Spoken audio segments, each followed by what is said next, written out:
Tantalus Entertainment presents the Killer Score Podcast.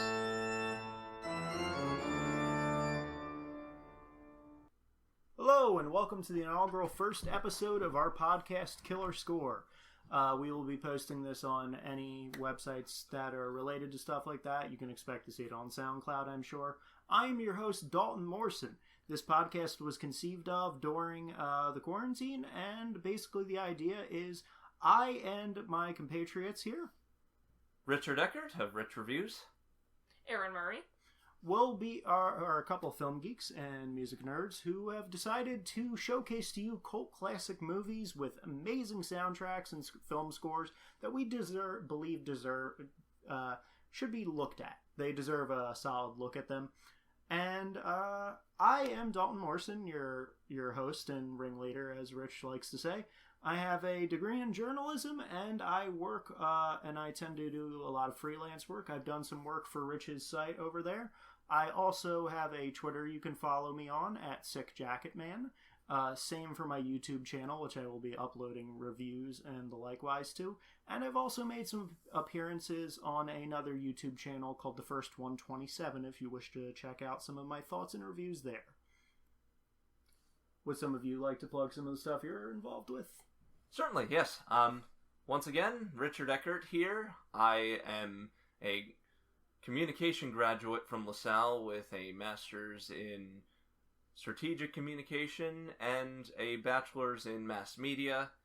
I have done numerous film reviews for the Collegian back in my day, and as of my graduation, I have my own WordPress criticism site called Rich Reviews, bringing you the truth that trailers don't. Registered trademark. And since graduation, I've also dabbled in voice acting, and you can see some of my work in Mr. Rogues' Arkham Patient sessions as Two-Face, one of various Batman villains. Yeah, and I forgot to mention that as well. I'm also on that channel. I've also dabbled in voice acting. You can see me as Killer Moth on the same channel that my good friend Rich just mentioned. And we lastly, but not leastly, have the lovely Miss Erin Murray. Hi, I'm Erin. I have a crafting business. It's called witchandcrafts.com. We do sewing, we do crochet, bath and body products, as well as some witchy things, if that's up your alley. We have a Facebook page, facebook.com/witchandcrafts, as well as our website and our Instagram, Tammy Felver Witch and Crafts on Instagram. Alright, and today for the first inaugural episode of Killer Score, summer is almost over, but, we've all been cooped up inside and longing for a lot of those olden summer day traditions. Some of us go to the beach, some of us like to hit up amusement parks, and some of us as kids maybe went to summer camp. I've never personally went to camp. Have any of you gone to camp? I was in Girl Scouts, so we did camping once or twice a summer. And also for a few days, my dad had me go to golf camp. Golf camp? Yes, golf camp. It was about a 3-day thing, and I didn't really have a ton of interest in it. But it was just something my dad thought that I would like. It was just for like a weekend kind of thing. But that's a thing? Yes, golf camp is a thing. Camp is a thing. Did you stay there? No, it was just like a day camp. Oh god, I was wondering if they even had like golf themed cabins and stuff like that. Like, where are you staying at? Oh, I'm at the watering hole. Where are you at? Oh, I'm in the greens. So yeah, I'm at the greens cabin. I'll admit the designation alone was enough to get my attention. Golf camp, yes. How about you, Rich? You ever go to a summer camp? Not specifically, but my grade school did have summer sessions that involved us doing various activities, some of which actually did involve camping related stuff. Oh, okay. And it was scheduled, like every week meant a different activity or different trip. So that if that qualifies, then I'd say that was one such example on my end. I think the closest I've come to going to camp is my school would occasionally have trips to Camp Akanikin. You guys ever go there? No, isn't that a Boy Scout camp? Yeah, it's, we would go there, like, do obstacle courses and stuff, field day kind of sort of stuff. And reading all of those Goosebumps books related to summer camps and stuff like that, Enviable. Yeah. So, today, for the first episode, and keeping with that theme of summer we mentioned, and camp, we will be talking about a film that takes place in a summer camp that is not a horror film.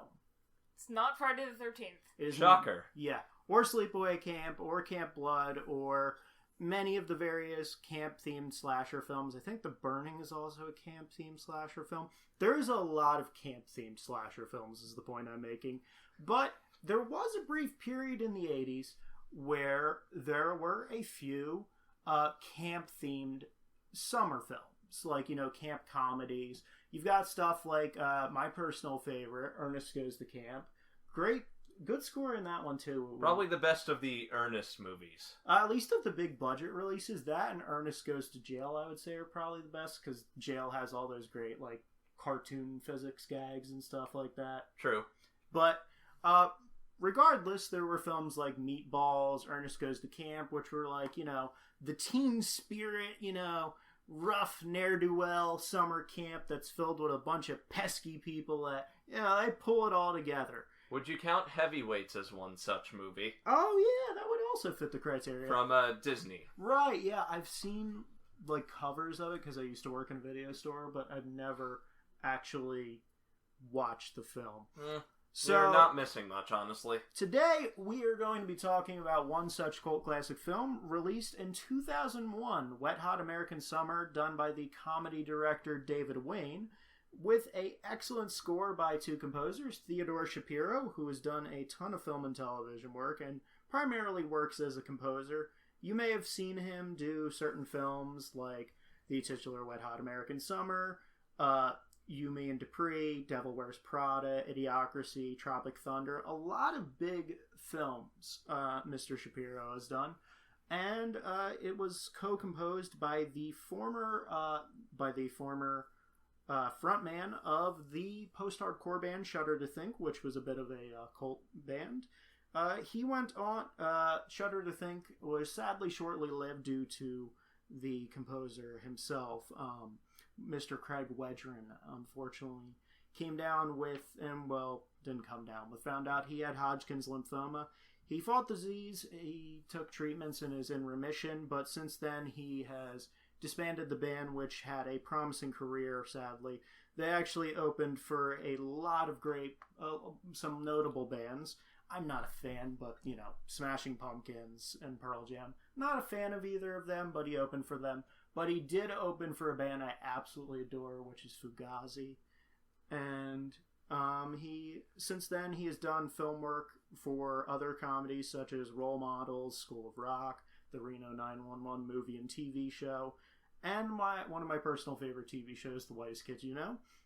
And the film was released in 2001 by director David Wayne and has an ensemble cast featuring a bunch of famous people at the time, such as Janine Garofalo, David Hyde Pierce, Molly Shannon, and Christopher Maloney, and Michael Showalter of the sketch comedy group The State. And weirdly enough, one of the reasons the Wet Hot American Summer has become more notable over the year is the rest of the cast features people who would become household names. This film features early career appearances from Paul Rudd, Bradley Cooper, and Amy Poehler, all before they became really big from various TV shows and films. Although Paul Rudd did have a bit of a career at this point, but nowhere near as big as he is now. And so, to give you a brief synopsis of the film, we have the Blu-ray here, and we will pass it off to Mr. Rich because he has not seen it. Yes, quite. High times, hard bodies, soft rock. The description reads such: get ready for laughs with an all-star cast in the outrageous comedy Wet Hot American Summer. It's the last day of Camp Firewood season, but there's still time for the big talent show, a little romance, and for everyone to be wiped out by the piece of NASA Skylab that's hurtling towards Earth. David Wayne of Role Models directs Paul Rudd of Knocked Up fame, Elizabeth Banks of The 40-Year-Old Virgin fame, Amy Poehler from Baby Mama, Bradley Cooper of The Hangover, Molly Shannon of Saturday Night Live fame, and Janine Garofalo from Reality Bites, and David Hyde Pierce of Frasier, with Michael Showalter in the most delectable satire in years, according to Entertainment Weekly. Yeah, the film sadly was fraught with trouble. The distributor did not care much for the film. They essentially shoved it out into local theaters in New York State, and as such, the film underperformed at the box office and became a stuffer for video stores for years. However, over the years, due to the ensemble cast, many of great critical reviews for the film online, and a cult acclaim, and people just picking it up from the video store and checking it out for themselves, the film has undergone a strong cult following, and many of the stars of the film have gone on to great heights, as we mentioned, such as David Wayne making the also incredibly successful R-rated comedy Role Models, and R-rated comedies ever since then have had a much bigger comeback. I mean, everyone credits that with The Hangover, which, let's face it, The Hangover really did bring back the popularity and the success of the R-rated comedy. So, we are going to check the film out, which, as I said, was fraught with difficulties, including quite a bit of filming issues. They had about a month to film at a summer camp. It rained most of the time.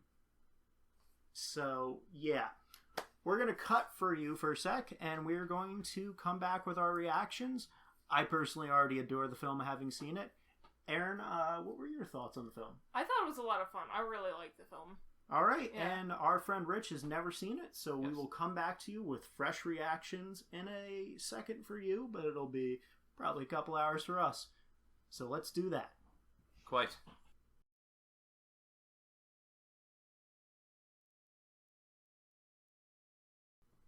And we are back. We have just finished watching, at least for me and Erin, rewatching Wet Hot American Summer. This is like my fourth time watching the film. And this, of course, is our buddy Richie's first. On my rewatch, still great. Still like it. Erin? Still a lot of fun. I always enjoy this movie. I've seen it. This is my second or third time watching, at least.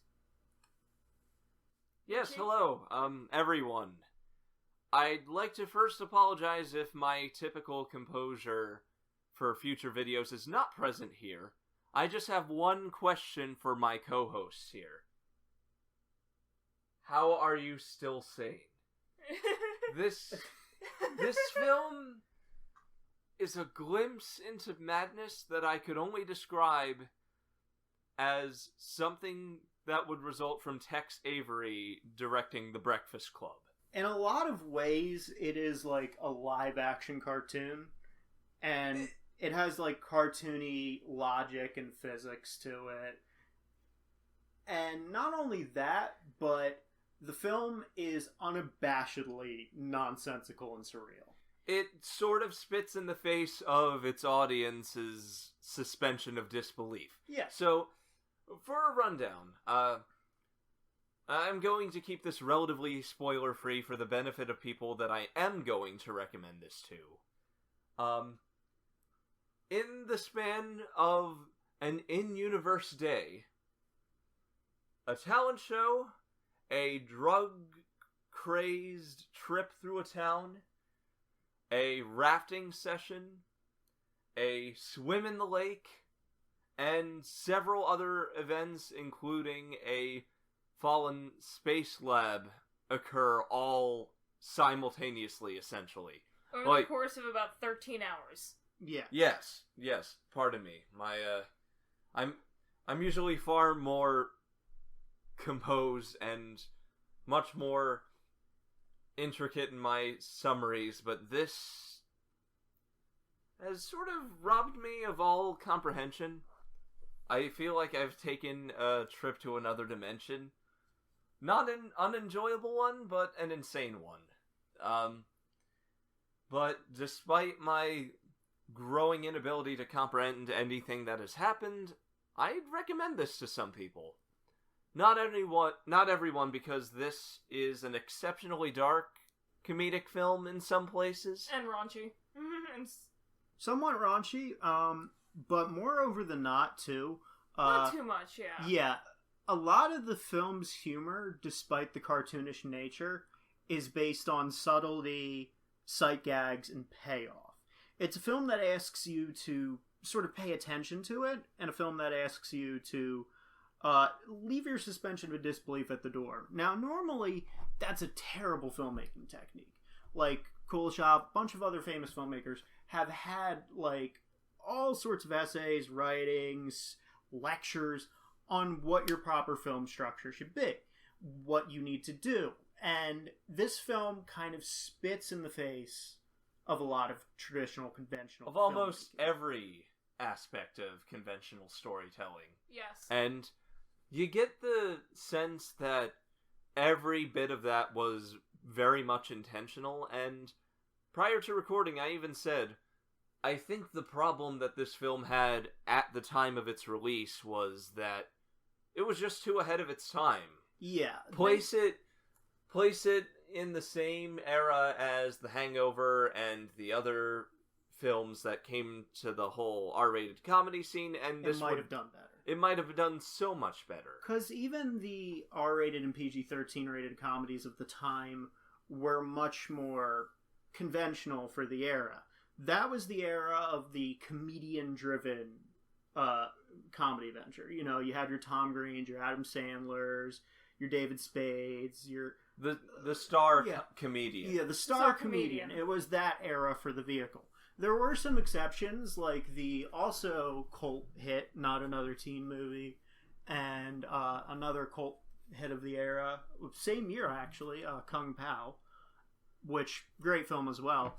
But this film it feels more at home on Adult Swim than it would on... There it was. On the big screen. On the big screen. There was the observation I was missing, because I went through this whole film, going through it, like, thinking to myself, this feels familiar. Yeah. And then my thoughts, at your mentioning this, went immediately to the Adult Swim feature films, and... Or even just some of their live action fare, or even their animated works. It has a very similar humor to the shows of the time, in my opinion.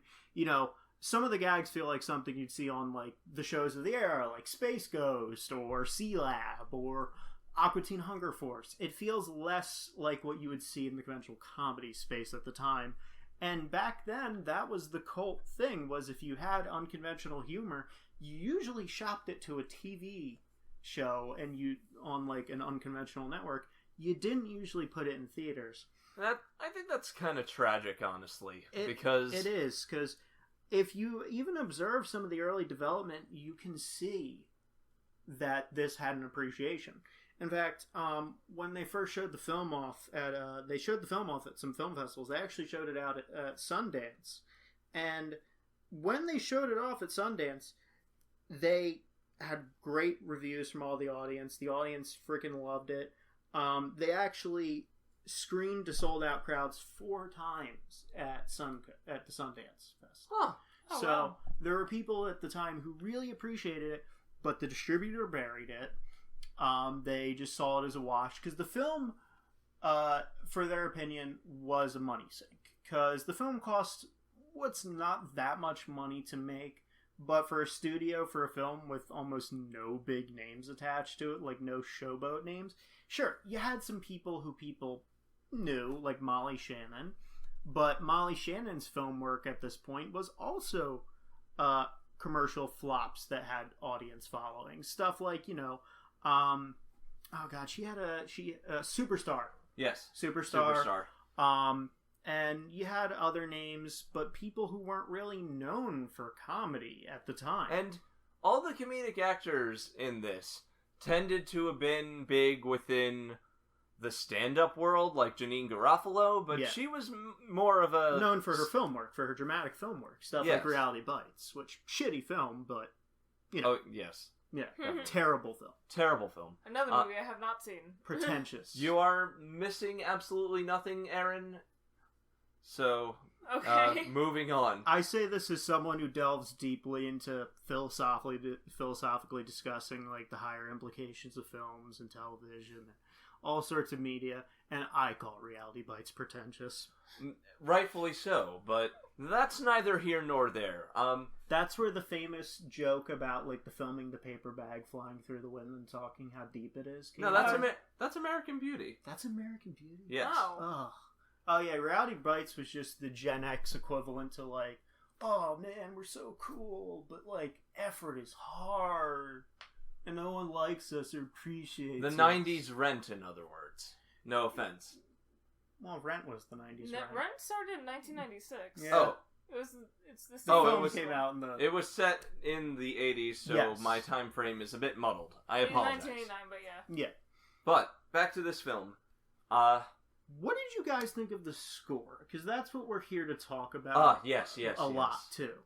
The score was very, very much like had the obvious influences of 80s music. Like at one point, Richie said this sounds like Foreigner. Yeah, there's literally Foreigner in the film. You've got the instrumental version, instrumental section of Beth playing at certain points. And even the cast sort of brings this up in an intro scene where the kids wake up a counselor by singing Jukebox Hero. Mm-hmm. Mm-hmm. So I'd imagine that the makers of this film were really trying to evoke Foreigner's popular sort of hard rock aesthetic. They really nailed the music of the era. There's did. a lot Yes. of early 80s tracks. There's a lot of late 70s tracks. And- Nothing that was anachronistic either, which I really Yeah. appreciated. Yeah, because there's a scene where God damn it, I'm forgetting his name right now. He's driving the car and singing Danny's song, and then you hear it later in the movie. Yep. Yeah. Yeah. And then, of course, we have to bring up Higher and Higher. Yeah. Ah, yes. One of the original songs written for the film, one of three, one of which is the instrumental track you hear throughout the movie a few times, named Wet Hot American Summer, the opening track of the film after the party montage at the beginning when everyone's waking up at camp. You've got Backwards from 3, another one, and the show-stopping number that is an absolutely perfect parody of encapsulation of the music of the time, specifically of montage music, Higher and Higher. Well said. So flawless was its incorporation in this particular movie that I mistook it for a Foreigner song in the middle of the scenes that it played. Yeah. Yeah. And for one thing, the orchestration was great with a lot of synths and roaring guitars. The vocals sounded a lot, again, like the lead singer of Foreigner, and it plays out, albeit comedically, like a typical 80s montage so perfectly that you forget that this is a pastiche. Oh, Also, absolutely. it feel like for a moment it's like this was made in 2001 during the 80s montage thing because you think 80s montage, you think of like Flashdance, for example, where it's like the big dance sequence with Maniac playing and shit like that. Yeah. Or Karate Kid Or with Karate the... Kid, or any training montage of the Rocky, 80s. you know. Or that, this is going to be a weird offbeat one that you guys probably have not heard of. The dance sequence at the end of White Nights. I've never even heard of that movie. Nor have I. It's a movie done back in the 80s. Can we hold on, before you continue, can we call attention to the fact that Erin blindsided me and Richie with a movie? Congratulations, Yeah, that Erin. is, let's give it to her, On folks. the first episode, no less. It's a dance movie from the 80s with Mikhail Baryshnikov and Gregory Hines. Okay, yeah, that's why I don't know about it. Yeah. Yeah. Ballet and jazz. Okay, yeah. Yeah. A little out of my realm. Hello, potential episode. Yeah, Is the score good? I've only seen bits of the movie. I've never actually watched it the whole way through. Okay, never mind then. We But won't bother for We that. won't Who bother cares? over it. I'm Who familiar cares? with the movie. I've never actually watched it the whole Okay, way through, but we watched bits of it in a high school dance class. Then who cares about that Yeah. movie? Oh, Not a potential episode unless No. I watch it and then have you guys watch it. And then you're like, wow, this film was quite fantastic. I have to show this off on my podcast. Yeah, something like that. Yeah. Speaking of which, I have a feeling... Yeah, I have a suspicion that studio mandate and distributor shenanigans are going to be a running theme with this. Yeah. Yes. Because there are... Classic films out The there story- that got buried by The story studios. of Wet Hot American Summer... is tragic. It reads so much like films that I am inevitably going to introduce to this, and we'll get back to that in a bit, but returning to the score for a bit. In fact, just to let you guys know just how much they boned this, I'm going to read off some of the actors in this film, actors and actresses, and what they would go on to do. You have David Hyde Pierce and Janine Garofalo, who we already mentioned, and Molly Shannon, and Christopher Maloney. They all had careers, and they continued to do stuff afterwards. David Hyde Pierce, incredibly famous on Frasier for Niles. Why wouldn't you market the film with that if you have a famous comedic actor who was on an incredibly popular sitcom? I think Frasier ran for like 9 seasons or something like that. I thought it was 11. Yeah, something Exactly. crazy. Something close to that. Now, I know there was a lot of unknowns at the time, but let me just read off a few of these people. You've got Michael Ian Black, who went on to do a lot of famous stuff, like The State and Celebrity Poker Showdown, just a whole bunch of famous series. You've got Bradley frickin' Cooper, Hangover, The Guardians of the Galaxy, Silver Linings Playbook. Oh, yeah. And of Silver Linings course... Playbook, yeah. Yeah. And of course there's Amy Poehler, who would, more or less with the rest of the SNL alumni that she had with her, more or less just rule the comedy world for the next decade or so. Yeah, Yeah, she she had did. one of the most popular sitcoms on television for years with Parks and Recreation. A fantastic comedy, I may add. And she was in a bunch of famous feature comedies. Baby Mama. Yeah, Knocked Mean Up. Girls. Wait, was she knocked up? I don't think she was knocked up. I don't but- think she was knocked up, but Yeah. she played Regina's mom in Mean Girls. Yeah. Yes. Yeah. You've got Elizabeth Banks. Elizabeth freaking Banks. She went on to do The Hunger Games, the Pitch Perfect movies, directed, wrote, produced, and starred in the recent Charlie's Angel reboot. Which more or less brings me back to the point that this movie, Hold on. its biggest I'm point not even was... done. The voice of H. John Benjamin, who some of you might know for his voice acting work on Archer and Bob's Burgers, where he plays both of the titular characters, and of course, Joe Truglio, who has gone on to be famous as a great supporting actor in a lot of comedies, most famously and most significantly recently as Charles on Brooklyn Nine-Nine. And he's got great comedic chops. There are a lot of great comedic actors in here who would go on to have incredibly promising careers and were unknowns at the time, but the studio did not market this film, despite having some pretty big names. I mean, correct me if I'm wrong, but I believe that at the time that Christopher Maloney was still on Law & Order, or on Law & Order SVU. I think... Let me think. This came out was before 90 that, right? No, this came out in 2001. Yeah. So, yeah, Law & Order I think was already running at that point. Let me double check. Yeah, I'm pretty sure he was already on SUU. And even if he wasn't, he was still known for some television work, like Oz. some episodes of Homicide. He was on Oz. Yeah, Yeah, SVU. He was SVU had been already in running for 2 SVU. seasons.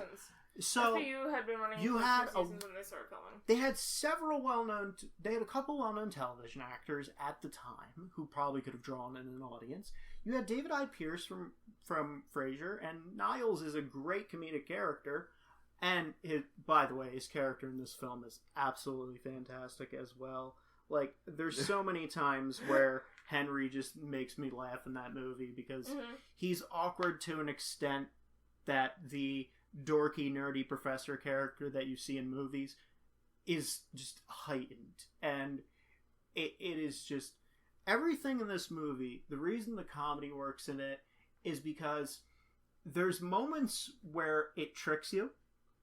You think you're watching a film with heart or with cohesion or just a normal time scale, but then it slaps in your face. And the film constantly does it, and that's what it works. And I think the score is a big reason for this. Oh yeah, it plays out like Daulton says, like a live-action cartoon with quick, snappy cutaways, and they call it Mickey Mousing sometimes. Yeah. Where they time a movie to the music or vice versa. Yes, and several scenes like that. Yeah, it's frowned upon in more dramatic. Absolutely, efforts, it's gonna look ridiculous. Efforts, in a lot. it works a lot. Just look at the openings. Actually, I wouldn't. What am I getting to? I'll cut this out later. Nah, don't worry. Don't worry. Don't worry. That's fine. I could already think of some examples like what you're saying. For example, the opening of the second Austin Powers movie where he's dancing in time to the music. Yes. There's also in Edgar Wright films. Yes, Edgar Wright Wright loves to do this. Baby Driver. Especially Baby Driver. It's and it shows you David Wayne, and in case some of you are wondering, the director David Wayne would get a bit of redemption later on. Not only did this film get a strong cult following, what I was leading up to that I wanted to wait until after Richie saw this film received 2 sequel series from Netflix. Wet Hot American Summer, First Day of Camp, which takes place on the very first day of camp in the movie. Yes, they roll it back to the first day. The entire season takes place during the first day of camp. What Spore of Madness is this? And Wet Hot American Summer 10 years later, which follows up on the after credits scene. When they all meet up 10 years later. Yeah. Never before has the Mystery Science Theater 3000 Space is Warped and Time is Bendable clip been more apropos, ladies and gentlemen. Because this entire movie takes place over the course, basically 3 days. The very opening scene at the party is the night before the majority of the film, and the last few minutes take place the day after the last day of camp when everyone's going home. Yes. This film is the comedic version of other films with incredibly compressed time span. Stuff like Dazed and Confused or Do the Right Thing. And it actively draws attention to that, to the point where it's the main joke of the film, but it never gets stale at all, because they keep piling on things. They just up the ridiculousness of how much stuff can happen in such a little time span. And shortening the time span itself. Making it so not only is the talent show happening, but they're trying to reverse the course of space debris. Yes. While this is happening. Henry gathers together all of the science-based campers and his equipment to a picnic table in the course of 10 seconds off screen. And that's just one example. They bring out telescopes, they bring out an entire scientific kit, basically. Yes. In 10 seconds. And then there are just techniques that seem straight out of more cartoony films like The Mask, when the main character's name is eluding me at the moment. He goes to weep because he's having romantic troubles, and then suddenly in pops the Vietnam veteran character like Bugs Bunny, as if he appeared from Hammerspace. Stanley. Yeah, Stanley. Stanley, yeah. And there was no lead-in either. The camera just cuts to a close-up of Stanley, yes? Yes, Stanley. Of Stanley, and then, out of nowhere, in comes... these names. They've eluded me in the midst of all this madness, but in comes the veteran, popping his head from behind him. Gene, yeah. Gene, yes. And... played brilliantly, by the way, by Christopher Meloni. By Christopher Meloni. He kills it. Probably the best performance in that, in my opinion. Oh, he's amazing in this film. Like, him and Paul Rudd turn in, like, my absolute favorite performances in this movie. Paul Rudd embodies just a crappy, arrogant, blow-hearted, hot guy teenager so much, while clearly being in his 20s, and it is the funniest thing. He's the sort of character that would make John Bender kind of roll his eyes. Yeah. Yeah. And this film is such a perfect subversion of your expectations in brilliant ways. Like, most characters like that would get their comeuppance, get shown up, made look like an idiot by the end of the movie. Never happens. Paul Rudd just coasts through this film. And it weirdly enough speaks to those moments where Wet Hot American Summer slaps in your face again by switching it around. Most of this film, out there, no cohesion in reality. But at the end of the film, they draw attention to the fact that basically, yeah, of course Paul Rudd's going to have an easy life. Guys like him always have an easy life. And they do. They tend to do that. They tend to. And the film literally pulls a lampshade on, of course I want to go with this guy. He's hot, and I'm a teenage girl. And it constantly flips the switch on you in the most brilliant ways. And in good ways, too. Yeah. Like, for instance, Bradley Cooper's character... And who was the other actor? I apologize. Oh, yeah, no problem. Let's see. It would be the actor who played McKinley in this film, which I also apologize for this, folks. I'm not too familiar with that actor's work. Nor am I. Oh, yeah, Michael. That was Michael Ian Black, which we mentioned Michael before. Ian Black Michael and Ian Bradley Black is Cooper. McKinley, and Bradley Cooper, of course, as Ben. They're both clean-cut kind of guys who you'd expect to just, be like the typical background guy in a film like this. And then, bam, they're banging in the supply closet. And a incredibly, shockingly explicit and passionate love scene, which comes out of left field and is one of the most pleasantly funny subversions. And at the time, like, the two other guys were talking about, I was like, oh, yeah. You expect some internalized homophobia. You expect something horrible to happen because... Especially... It's supposed to be of the era, films of the era, Meatballs, Animal House, all the kind of stuff in that era. You expect something horrific to happen. Complete with them calling them, bundles of sticks, let's say. Mm-hmm. But no, they're accepting of it, and they just give them a gift. They give them a gift after they have a secret wedding. Yes, a wedding happens from Crate and Barrel, which I do not believe existed at the time. I don't know. I don't care to look it up. It's Crate and Barrel. Who cares? I was smiling like an idiot and slack-jawed at the same time, because when they threw out, the bundle of sticks word, I'm sitting there, Daulton sitting next to me, and I'm thinking to myself, oh, no, come on, man. No. How have you, of all people, sit through this? Oh, okay, it was around. How have you sat through this? And then Daulton looks at me as if to say, wait for it. Oh, yeah. And then they get back to the cabins.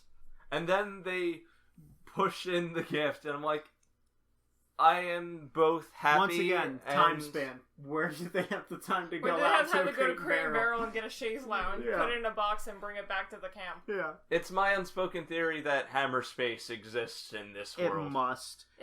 But, yeah, no. And I can't stress enough just how much the score makes this work. Because... what I want to draw attention to on this podcast is not only what I think are the unsung heroes a lot of times of the music world, but just the art and the craft of a film score. A lot of times you only really hear people talk about film scores if it's a household name. Your Hans Zimmer, your Hans James Newton Hans Howard. Zimmer, Danny Elfman... John Williams. Who, to clarify, 2 out of 3 of those guys are talented. Yeah, and not to dismiss Hans Zimmer, the man has had fantastic film work. Also, much like Danny Elfman, used to be a part of a band before he went on to become a film composer. They did Kill the Radio Star. Yes. He did keyboards for the Buggles. He was in the Buggles. He didn't just even do it for the video. And of course, if you people don't know, Danny Elfman was in Oingo Boingo. You're probably too young to be watching our podcast. But also, we are probably too young to know who Oingo Boingo is. We are travelers of time and space, is the message of this whole podcast. And I really want to draw attention to just how perfectly Theodore Shapiro and Craig Wedren nailed it. Like, Theodore Shapiro has been in the business for years, and sadly, he has not received, as far as I can see, any sort of awards for his work, which I find kind of shocking. This guy has scored not just Wet Hot American Summer, he's scored a lot of well-known films that did well financially. You've got stuff like 13 Going on 30, Along Came Polly, The Devil Wears Prada, which was a huge blockbuster film. Oh, yeah. Idiocracy, another great critically acclaimed comedy. Same goes for Tropic Thunder. And this... Well, timing really was against this movie. It's, like you said, tragic. It is. What And happened? Shapiro is... He's a great composer. He's done a lot of great movies. He's done a lot of box office movies people probably haven't even realized. And if there's one thing I want to go through this podcast telling you guys to do, it's look for who composed the movies. Give them attention. If they've got albums, buy them. Like film scores are, in a manner of speaking, becoming a bit of a dying art. Yep. There's much Undisputably less attention drawn to them nowadays. Mm-hmm. All of those composers we mentioned, with the exception of Hans Zimmer, most of their most well-known work is pretty old. John Williams, He's he's been most doing well-known since the for films 70s. from the 70s and 80s. Granted, he still does work nowadays, but it's rare. And Hans Zimmer, sure, he's newer. He does a lot of well-known films, but when you ask people what's Hans Zimmer's most well-known score, people will say Inception. And sadly, if you listen to his work after Inception, it sounds like he's just trying to repeat a lot of the same notes. He kind of defaults to the giant pointed stings that become old after the first hour they're introduced. I want to give attention to people like Shapiro, people who are unsung, people like Vangelis, who did the crazy scores for Blade Runner and Chariots of Fire. And I don't want to discount what Craig Wedren has done here. If you are a fan of television comedy, you've probably seen some of his stuff. He's done the score for critically acclaimed HBO works like Hung in the United States of Terror, Comedy Central affairs like Reno 911, and other, even some more commercial stuff. Craig Wedren did a lot of the score for television shows that were multi-season smash hits, and he doesn't get acknowledgement for it. He was one of the primary composers for both Bones and Dawson's Creek. Oh, wow. I was unaware of that. Alright, that is a hell of a lot of versatility. I'll say that. Yeah. Film composers are some of the most talented and insanely skilled musicians out there, and most of the time, people don't give them the time of day. I wanted to start this podcast with my friends so we could not only call attention to cult films, give films that didn't see the love they deserve, but now are starting to get more love, even more attention, and we want you to go out there and support a lot of these musicians, because sure, a lot of people will say, well, composers get a lot of work and they tend to get paid well, which for the most part, that's pretty true, but a lot of them just never get the praise that they deserve outside of their own circles. The worst part is, for me at least, this is my first time hearing of a lot of this, and I imagine this whole series is going to be very illuminating and for a lot of people, not just us, but for the people who are listening, who we graciously thank you for deciding to check out this podcast. I know it may be on the shorter side for what most podcasts run even right now, and I'd like to think that most people are more used to longer ones. These might get longer in the future, but we'd like to thank you for being here for our first episode and giving not only this a chance, but after you listen to this, I want you guys to go look back at some of your favorite cult movies. I want you guys to look at this movie. I want you guys to look at the other movies we mentioned, and most of all, what I want you to do after you watch those films, or even any other films you love, even if it was a big film, find out who composed it. If they have a social media account, maybe just send them a message at them. Let them know just how much you enjoy their work, because that's what people in the entertainment industry value more than anything. More than money, more than acclaim. They just want someone to come up to them or just message them online and say, hey man, really like your stuff.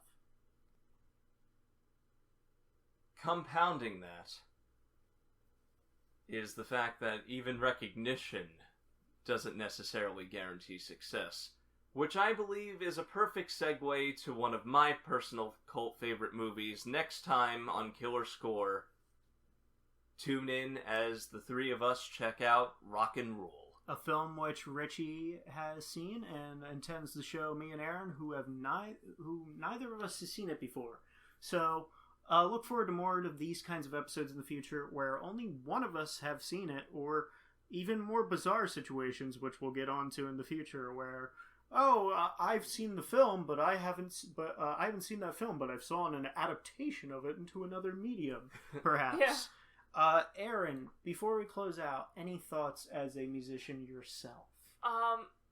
One thing that I will say is, as Daulton said earlier, is two things that musicians and just artists in general love hearing is, I appreciate your work and thank you. So if you appreciate, or if you just really like someone's work, whether, no matter what medium it is on, just send them a message saying, I appreciate your work, or if it means a lot to you, let them know that. Just thank you. Buy their work, support them. Buy them, support them. Give them a thumbs up. Give them a thumbs up. The music industry is very hard to get into. It's very brutal. But just... I even forgot to mention, Theodore Shapiro went to Juilliard.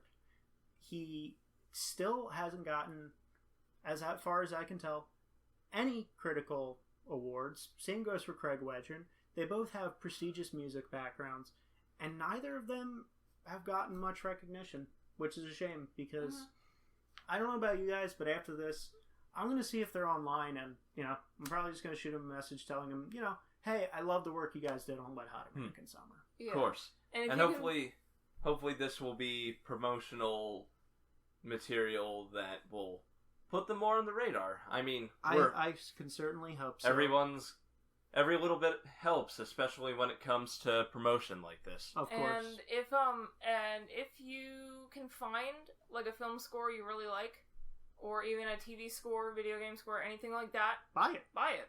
A lot of them have become more available over the past few years. I believe you can buy and purchase the Wet Hot American Summer score. They recently re-released it once the Blu-ray got re-released. And in closing, as we were saying, next episode will be Rock and Roll. I am Daulton Morrison. You can find me on a lot of social media platforms and on YouTube as Sick Jacket Man. More content to come. And I'm Richard Eckert of the WordPress film review site Rich Reviews. Find me on Facebook, Twitter, and what have you under Rich Reviews or Richard Eckert. And I'm Erin Murray. You can find me on Twitter and Instagram. My names on there are Nire, N-I-R-E, _ Murray, M-U-R-R-I. And you can find me on Twitter, Instagram, and if you are interested in any crafting, anything like that, give Witch and Crafts a look. It's witchandcrafts.com and facebook.com/witchandcrafts. Thank you. And, we will have more content coming to you soon, and if there's any thoughts, comments you have, you can leave them under where we post these, share them to your friends, let people know about the podcast if you like it, let them know if you don't like it as well. I mean, due to the weird way algorithms work, that helps as well.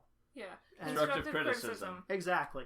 And if you guys have any notes you want to send to us, put them in the comments of wherever we post this. Message us on those platforms. We'd love to hear from you guys. This is Daulton Morrison signing off for the very first episode of Killer Score.